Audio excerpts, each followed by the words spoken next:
You pull your receipt from the printer and the paper keeps coming. Milk, bread, eggs, cereal, the total at the bottom stops you cold. That number has been climbing for 3 years. In October 2022, two of the companies most responsible for printing that total tried to become one. Kroger and Albertsons announced a $24.6 billion merger. Together, they would have controlled 1 in 5 grocery dollars spent across the entire United States. That is not a metaphor.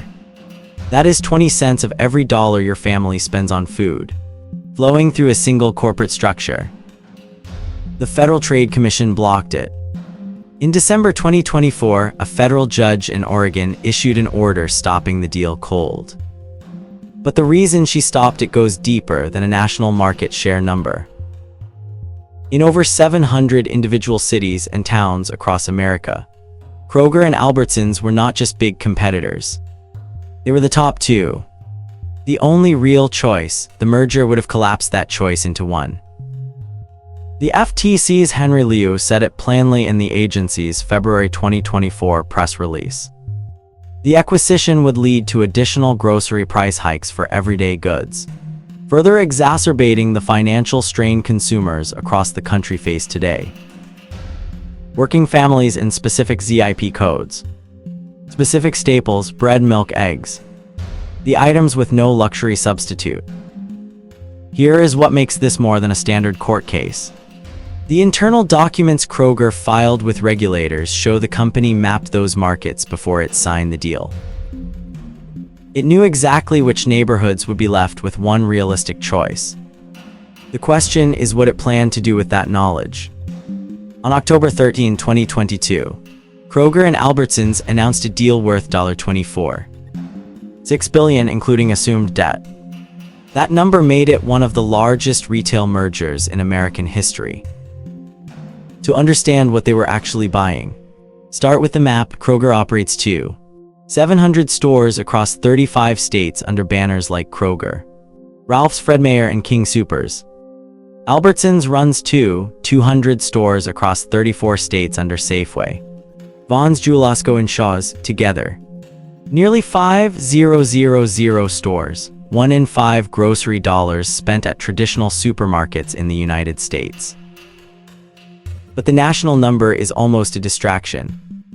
The real story is local. In Phoenix, Kroger and Albertsons are often the top 2 competitors within a single zip code. Same in Denver, same in Seattle.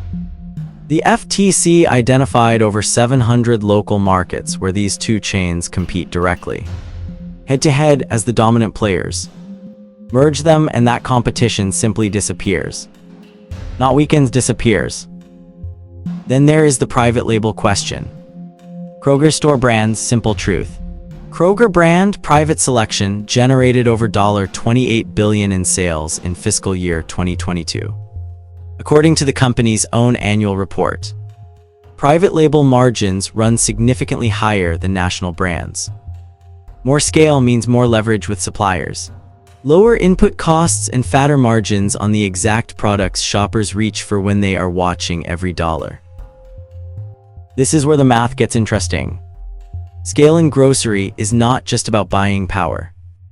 It is about data, loyalty programs, purchase history, regional pricing models. Every additional store adds signal. The companies argued the deal was defensive.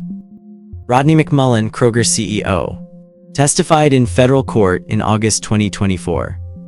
This merger is necessary to achieve the scale and resources we need to compete with these mega retailers. The mega retailers he meant were Walmart and Amazon. That argument had a logic to it.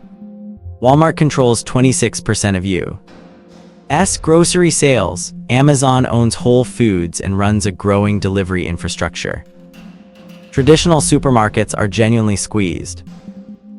But the FTC's position, filed in its February 2024 complaint, was that the competitive threat from Walmart does not justify eliminating competition between Kroger and Albertsons in cities where neither Walmart nor Amazon holds a meaningful share.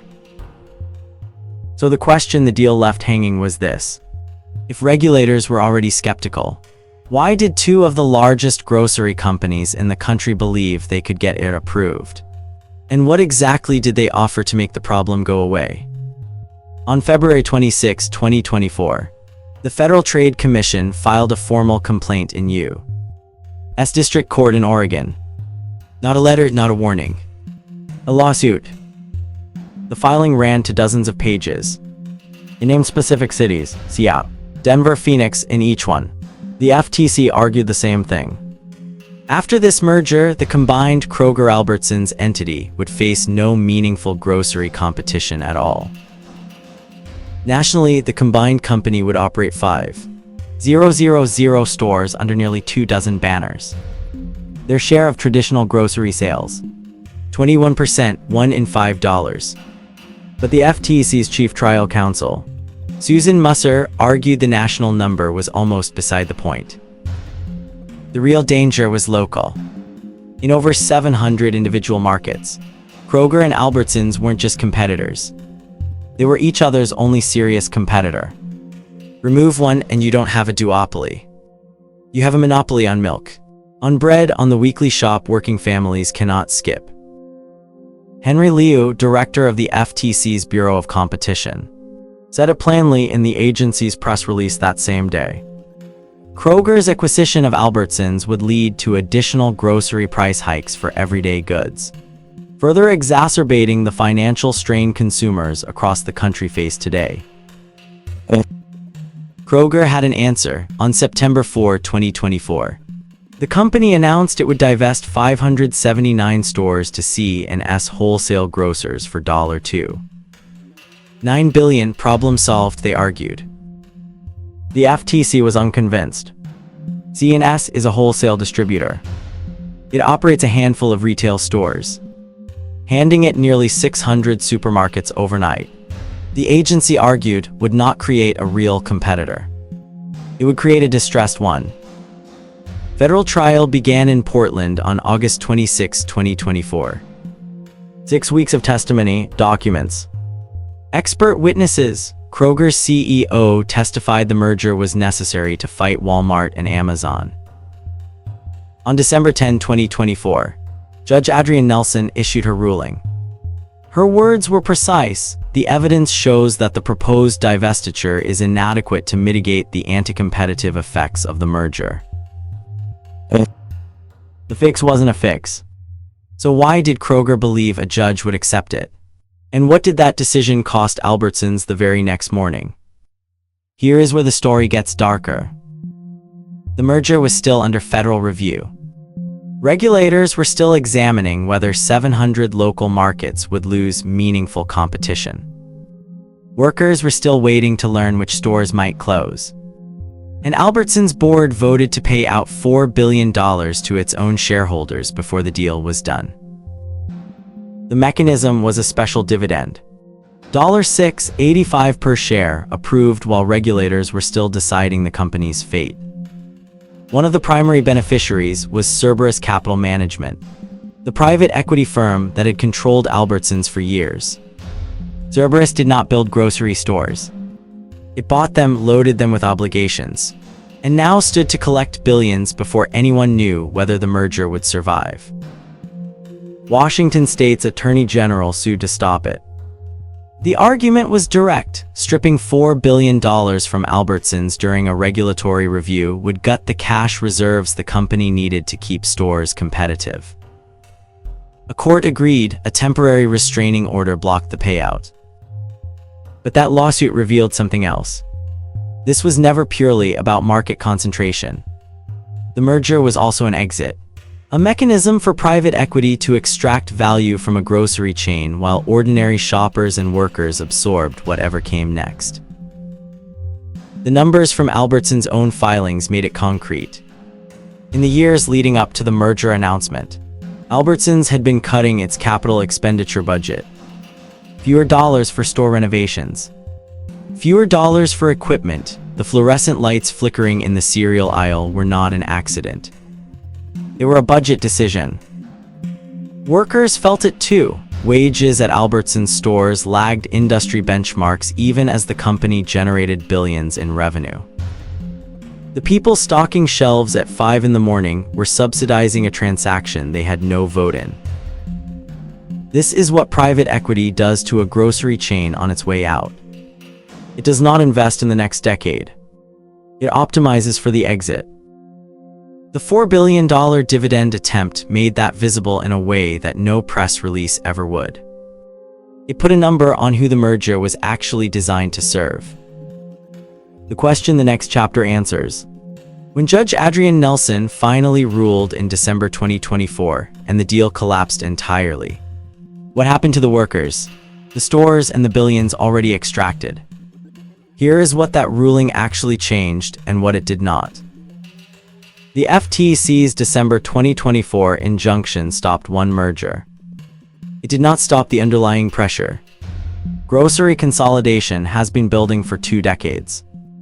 The top 4 chains, Walmart, Kroger, Costco, and Albertsons, already control nearly half of every grocery dollar spent in America, according to data from the Food Industry Association's 2023 annual report.